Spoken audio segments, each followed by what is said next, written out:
Olá, eu sou o Philip Scheinberg e eu vou falar um pouco para vocês sobre as atualizações do SORRO. O SORRO é a Sociedade de Oncohematologia americana, formada há alguns anos atrás, e ela tem a reunião anual que discute os principais aspectos da oncohematologia. Rapidamente, o que a gente discutiu na LMC, o que foi discutido lá? Primeiro, que a questão da descontinuação está vindo aí cada vez mais forte, a duração das terapias com inibidor de tirosina quinase aprofunda a resposta, colocando ainda mais pacientes em situação de descontinuar a terapia. Infelizmente, hoje só 25 a 30% desses pacientes são elegíveis, mas a ideia é melhorar isso e várias estratégias foram discutidas nesse sentido. Leucemia linfóide aguda, muita discussão em cima de métodos moleculares para aprofundar ainda mais os subtipos de LLA. Então isso é muito importante porque hoje a gente sabe que a LLA pode ser de vários subtipos em relação às suas expressões moleculares, vias de sinalização, o que pode direcionar tratamento. Muita discussão em cima de CAR-T, a gente está vendo aí que 50% dos pacientes recidivam após um ano depois da terapia com CAR-T, e muitos deles com CD19 negativo. Então, muita discussão em cima de como abordar essa recidiva sem a expressão do CD19, que é o alvo do CAR-T. Dados com inotuzumab, como otimizar o seu uso em pacientes que estão indo para transplante, parece que 2 ciclos é o suficiente, não deve se usar mais antes do transplante alogênico, para uma questão de VOD. Então, a discussão foi muito em cima disso. SMD, síndrome mielodisplásica e leucemia mieloide aguda, ficou claro que não dá hoje mais para você tratar esses pacientes sem uma avaliação molecular. Interessante que drogas rapidamente incorporadas nos últimos 2 anos na LMA, algumas antigas, outras não tão antigas assim, o genituzumab para alguns subtipos de leucemia mieloide aguda está vindo aí com resultados bons, já era uma droga utilizada há muitos anos atrás e foi redescoberta, vamos dizer assim, nos últimos anos. Inibidores de FLT3, os dados com midostaurin em primeira linha, junto com quimioterapia, os dados em longo termo foram apresentados, e novos inibidores de FLT3, tipo gilteritinib, que foi aprovado para segunda linha nos Estados Unidos, em pacientes que são recidivados refratários, e isso aí foi também discutido, e outros, quizartinib e outros que estão em desenvolvimento, mas ainda não aprovados. O venetoclax se consolidando cada vez mais aí como terapia em LMA, principalmente em pacientes de mais idade, não elegíveis à quimioterapia, e uma série de interesses agora em pacientes com síndrome mielodisplásica,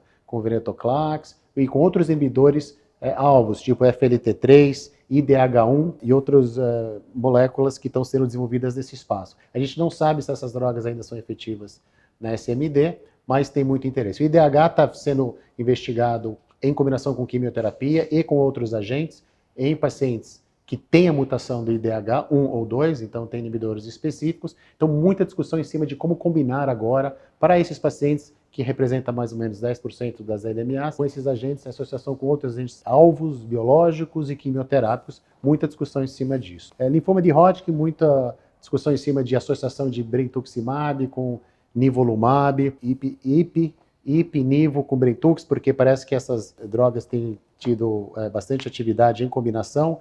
O uso de checkpoint pré-transplante alogênico de medula óssea mostrando-se seguro. Então a gente está vendo aí combinações de brentuximab com nivo e associação talvez com um pouquinho de quimioterapia nesses pacientes com linfoma de Hodgkin, principalmente aqueles refratários recidivados. Em pacientes de mais idade, o brentuximab está se mostrando aí como uma alternativa bem interessante, usando pouca quimioterapia ou intercalado com quimioterapia. No linfoma folicular, os dados de manutenção em longo termo foram apresentados, os inibidores de PI3K também aprovados recentemente nos Estados Unidos, foram discutidos esses dados em relação à sua eficácia em pacientes com doença recidivada refratária. No linfoma difuso de grandes células, um pouquinho de desapontamento, porque havia muita expectativa em cima de alguns agentes como lenalidomida e ibrutinib em pacientes com um tipo não GCB de linfoma, e os estudos mostraram que esses dados não são tão promissores como se achou que fossem num primeiro momento. Então, um pouquinho desapontador, talvez tenha alguns subgrupos aí que se beneficiam dessas drogas em combinação. Mieloma múltiplo, muito dado em relação a longo termo, em relação a carfilzomib e daratumumab, mostrando a continuada eficácia dessas drogas, mas muito dado também de primeira linha, porque tem dados recentes de dara e carfilzomib em primeira linha, em combinação com outros agentes, que se mostraram bastante eficazes e estão aí gradativamente sendo incorporados. Muita discussão em cima de CAR-T para mieloma e BiTE para mieloma múltiplo. Parece que essas duas abordagens vão ser aprovadas nos Estados Unidos aí mais ou menos próximas, então muita discussão de como é que vai ser feito o sequenciamento. Lembrando que muitos dos pacientes que entraram nos estudos do CAR-T para mieloma não receberam terapia com BiTE antes, mas na vida real provavelmente isso vai acontecer. Então como é que esses dados vão ser utilizados para direcionar tratamento?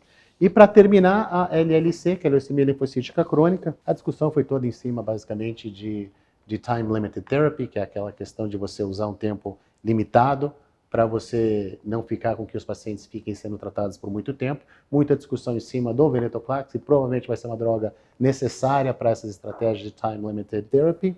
E então, agora, muita discussão em cima dos parceiros, veneto, mais ibrutinib, mais anti-CD20, qual anti-CD20. Então, isso foi alvo de muita discussão e, obviamente, tentando cada vez mais usar menos quimioterapia nesses pacientes. Muita discussão em cima do que está vindo de novo, muita discussão em cima de como combinar melhor esses tratamentos, e o que você fica com a impressão de que talvez já haja muitas ferramentas hoje que a gente tem para conseguir tratar muitas dessas doenças, principalmente nas suas formas de combinação. A questão é como é que melhor fazer isso e como sistematicamente estudar isso para com que você acerte mais na combinação, evitando aí com que o paciente fique aí tendo doenças cada vez mais refratárias, com evolução clonal e resistentes aos tratamentos que a gente tem hoje. Então é isso, de uma forma bem resumida, o que aconteceu, os principais aspectos de discussão no SORRO, que aconteceu em setembro em Houston, como ocorre todo ano. É isso aí.